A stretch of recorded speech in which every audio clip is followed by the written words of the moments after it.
Hello everyone and welcome back to another video. So today I'm going to be sharing some tips for air drying your hair when it is just too dang hot to be using a diffuser. These tips will include multiple products to help get volume and root lift and definition while air drying your hair. If you're new here, my name is Michelle. I'm a licensed hairstylist with over 20 years of experience, and on this channel I use that 20 years of experience to help you have healthy, happy hair. So I've already shampooed and conditioned my hair. For the shampoo, I used the Verb Ghost shampoo, and then for the conditioner, I used my Moroccan Oil Moisture Repair Conditioner. And then the products I'm going to be used for styling today are going to be the Aquage Uplifting Foam to help get some lift up at the roots. And then for stylers, I'm going to be using all three of the Trelux stylers. So the Curl Supreme 4-in-1 Hydrating Cream, the Reflex Curl Styling Serum, and the High Definition Curl Enhancer Styling Gel. Curl Enhancer Styling Gel. So I'm just going to go ahead and start with the uplifting foam up near my roots.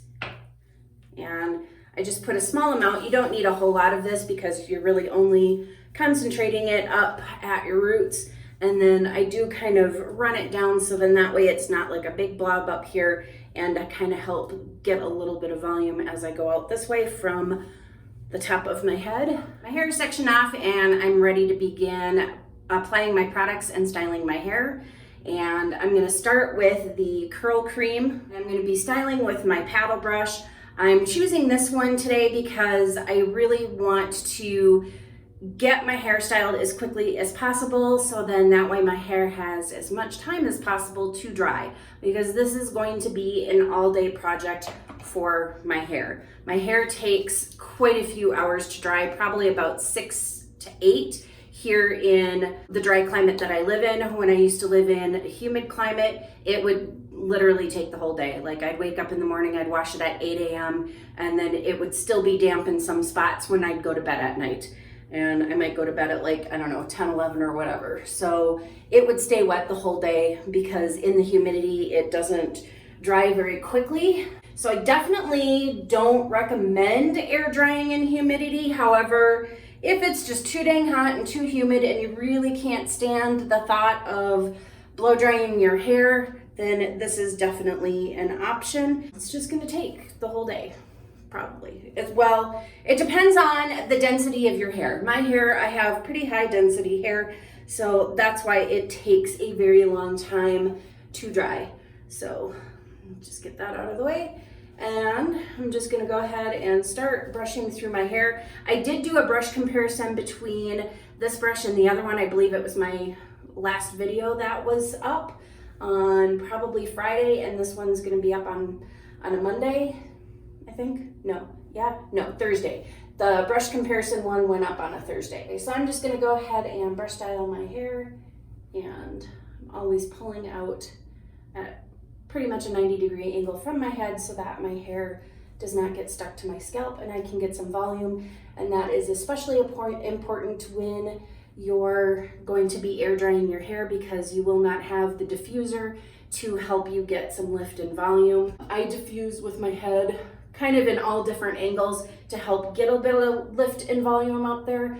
And then the other thing that diffusing does for me is it gets all of that water out really quickly, so then my hair isn't being dragged down by the weight of the products and the water as it dries. So typically with air drying, that can definitely happen, and it'll happen for most people. My hair is pretty heavy, but people with fine, easily weighed down hair, your hair will definitely feel the effects of the products and the water in your hair as it air dries, and it's going to be pretty hard to get some volume in it when air drying, but it will, like I said, be showing you some tips and tricks along the way, and one of them is brushing out away from your head, or if you're just using your fingers to style and raking products through, making sure that you are raking out and away from your head will definitely help, because it'll just keep your hair from being stuck to your head, and it kind of helps to separate everything a little bit more, get a little bit of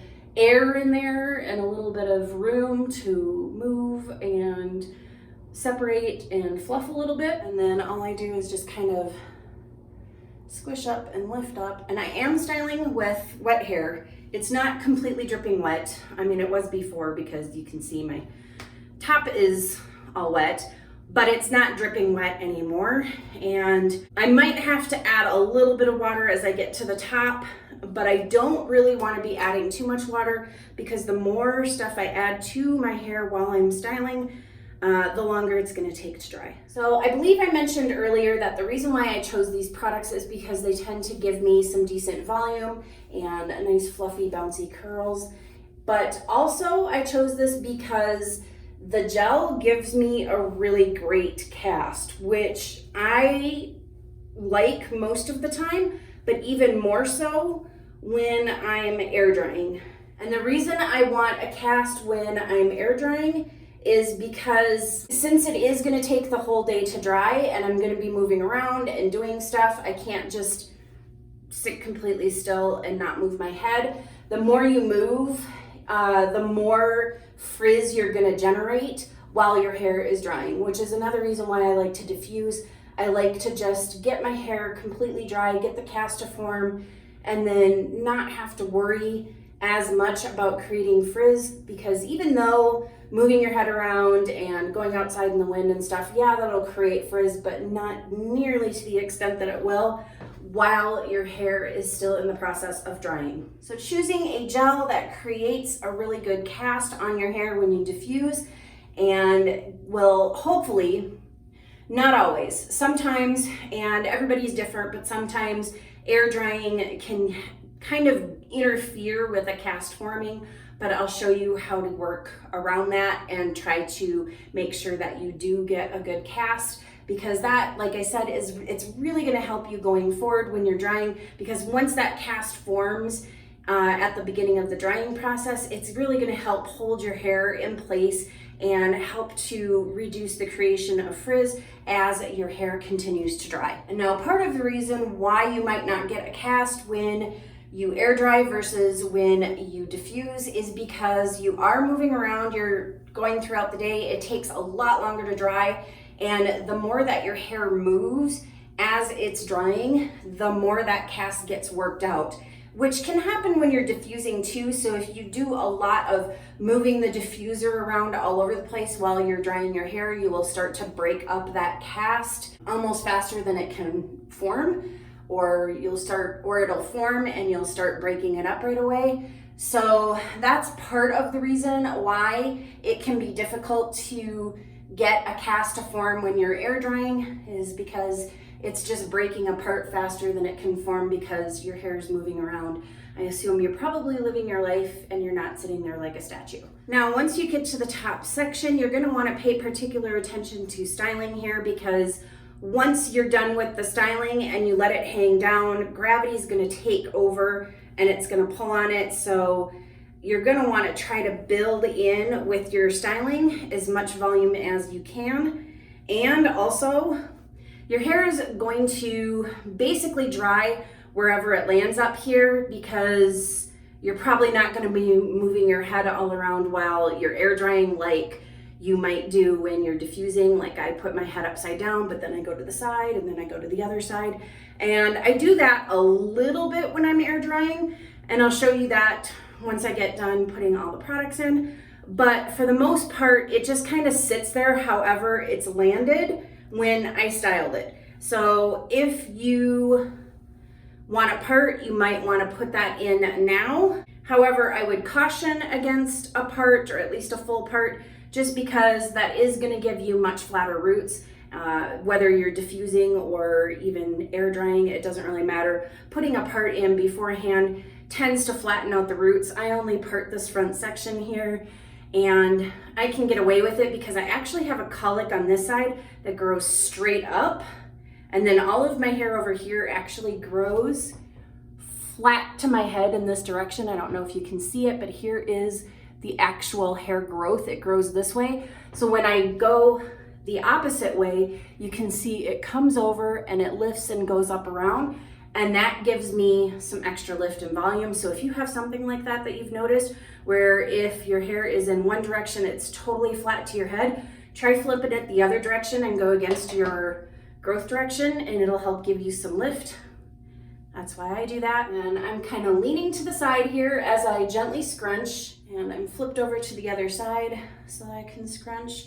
And I'm doing it very gently, and I really don't want to do a ton of it just because I don't want to really start creating the frizz right now because it's only going to get worse. And there are different ways that you can brush style. I just go across the top kind of horizontally, but you can do crosshatch patterns, or you can, like I said, style with a part if that's what you want. If you want a part in there, you can definitely do that. But doing it like this or the crosshatch will help give a little bit of lift, which you can see in through here. And this lift that I'm getting here is not from my growth direction or from my cowlick, because that is only right here at my hairline. It doesn't go right there. Another reason why your hair may not form a cast while you're air drying when using products that normally give you a cast when you diffuse is because your hair might be too wet and diluting the products that you're putting in there, and specifically the gel. So once you've got your curl cream in there, go ahead and take a microfiber towel, or I just have a t-shirt here. This is an old one. It actually got stained while I was coloring my daughter's hair. And just take that and put your hair in there and gently squeeze. Now this is something I normally don't like doing because it can and does create frizz to a certain extent. Just any kind of moving your hair around as it's drying is going to create frizz. So I tend to avoid this. The other reason I don't like doing this is because it will remove some of the product that's in your hair, and I don't want to remove product that I put in my hair. I mean, if you over apply and you need to remove some, this is a good way to do it. But yeah, most of the time I really don't want to remove the product that I just spent all that time putting in my hair, and it's kind of a waste of product. But doing this does help get some of that water out of there, so then that way the gel you're putting in afterwards can be a little less diluted and potentially be better able to form a cast while you're air drying. The other thing it does is get rid of the excess water, so then your hair can dry a little bit faster, which is definitely a good thing when you are air drying, especially if you have hair that takes the whole day to dry. And I'm also using this up at my roots to scrunch. I'm trying to be as careful as possible because I don't want to create frizz. And then you can also flip forward and scrunch this way too. I'm not really scrunching so much as pushing up and then giving a nice squeeze to just squeeze out excess water. And I'm doing it really slowly and really gently because I do not want to create frizz. All right, so now we have that done. I guess it's called microplopping. I don't know where people come up with these names for these things, but that would be called microplopping. The other option is you could plop. So that's kind of putting a towel or a t-shirt on a flat surface, putting your hair into it, kind of going forward, and then bringing your head down to meet the t-shirt while kind of allowing your curls to kind of pile up on top of each other, or accordion, rather than kind of bend at weird angles. And then you tie it around your head and you leave it in there for a little while so it can help absorb some of the excess water, and then you take it out and you finish air drying. But I'm not going to do that today. It's not one of my favorite things to do. I find that for my hair, it creates wonky curls. My daughter does it. She actually did a routine on here a while ago and made a whole video and showed how she plops her hair, and I'll put a card up here if you want to go check that out. But today I'm just going to stick with the microplopping, and my hair has gotten, a little bit drier because of that. So now I'm going to go ahead with the Reflex serum, and it's hard to show how much I put here because this stuff is really watery. If I show you on my hand, it's literally going to run to the floor. I just put that in my hand. There was like a little pool right here in the palm of my hand, and I'm bringing it over, and I am bringing it up to my roots because I want to help get some definition and frizz control up there. And now this is putting moisture back into my hair because it is a very watery gel. So that means it's going to take a little bit more time to dry because of putting this in there. But I'm okay with that because I like what it does for my hair. Now that's all applied on both sides and evenly distributed around my head. So at this point, you could also microplop yet again to help remove some of the excess moisture. However, that is going to remove some of the product as well. I am not going to microplop at this stage because I do really want all of the product that I just put in there to stay in there. And then I'm gonna grab a decent sized blob of the high definition gel and emulsify, and then I'm just going to start putting that in my hair, gliding it over, bringing a little bit up to the top after I've removed some from my hands. Now, one thing to note about air drying your hair, it's not necessarily the less damaging option. I know a lot of people think that air drying your hair is less damaging than using heat on it, and that's not necessarily true because when your hair is wet, the cuticle swells, the whole hair strand swells, and it lifts your cuticle. And having your cuticle open for the time it takes for it to dry, which for me is gonna be 6 to 8 hours, that's actually not really good for your hair, for your cuticle to be open like that. I mean, doing it like that once in a while isn't so bad, but if you're air drying every time that you wash and all the time, you know, year round or whatever, it's not necessarily the best for your hair. That's going to, keeping your cuticle open for prolonged amounts of time like that will eventually start to cause damage and increase the porosity of your hair. So then your hair will not be able to retain its moisture and will start kind of drying out. So it's actually not the least damaging option. There is a happy medium between heat damage and damage from air drying. You don't have to go from one extreme to the other. I actually diffuse my hair on high heat and high speed because I want to get it done as quickly as possible. And I do have a video on how I do that to where it doesn't damage my hair. I have no heat damage in my hair whatsoever.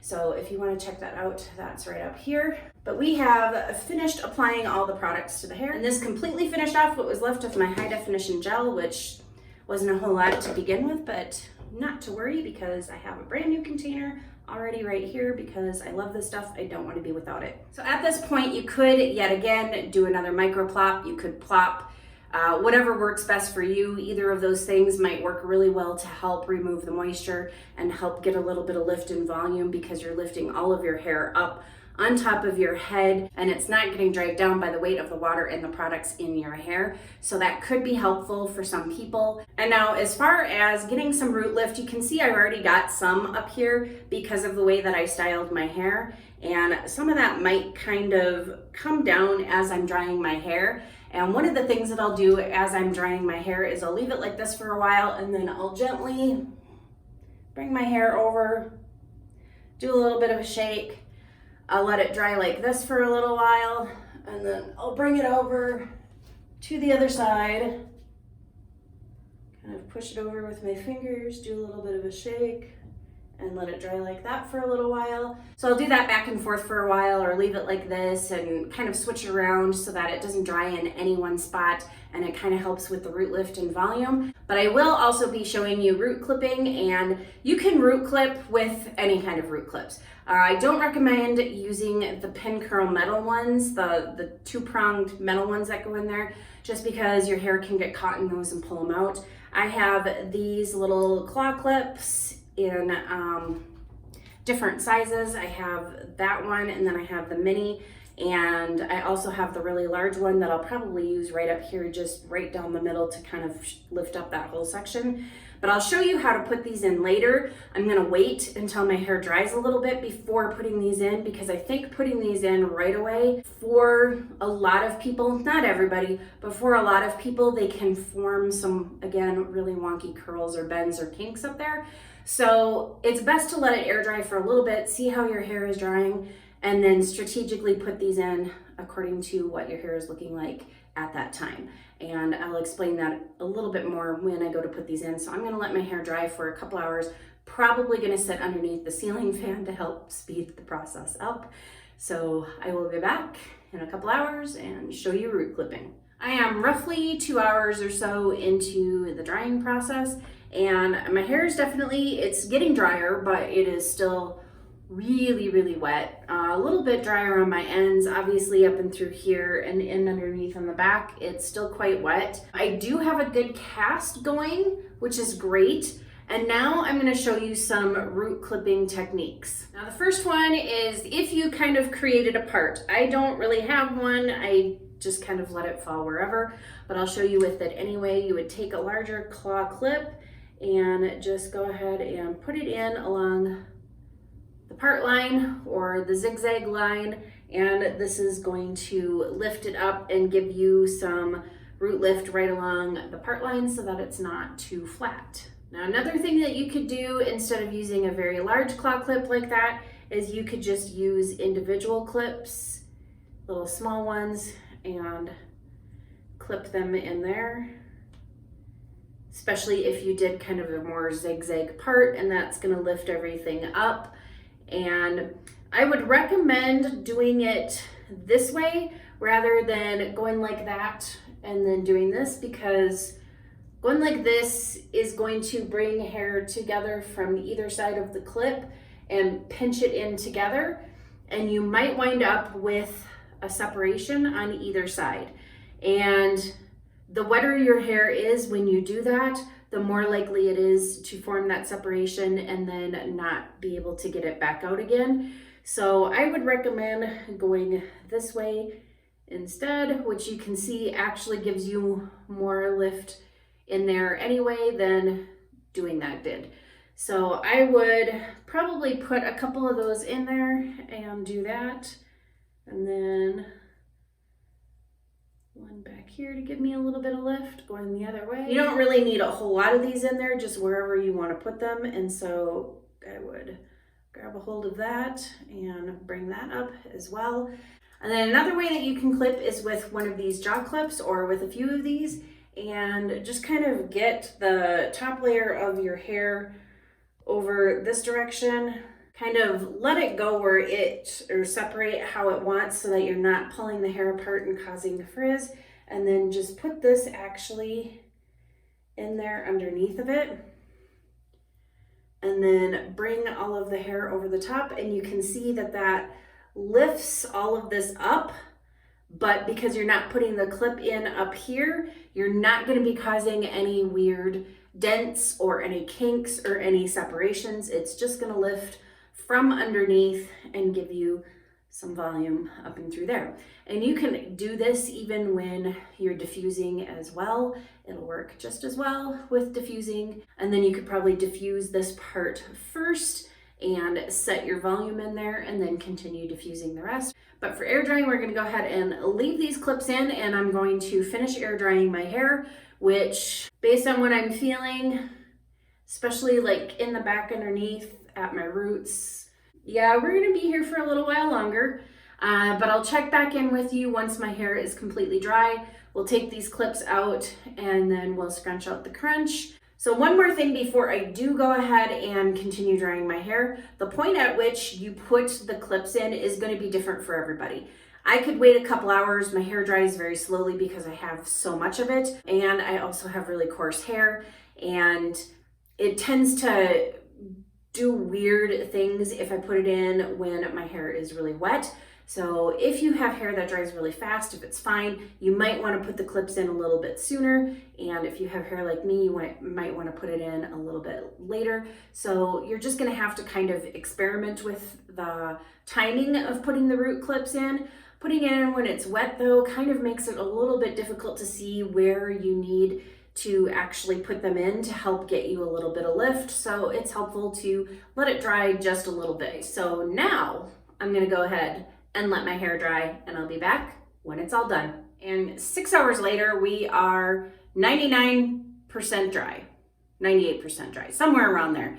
I am pretty close to 100%. I'm about as close as I'm gonna get. I'm all out of patience at this point, so I really wanna take these out and scrunch out the crunch and get on with my life. And it'll be fine to just go ahead and scrunch out the crunch. That little bit of dampness there isn't really gonna cause too much of a problem. So I'm gonna go ahead and start taking out my clips, and I've got this one that's kind of hidden underneath pushing up the hair that's on top of it.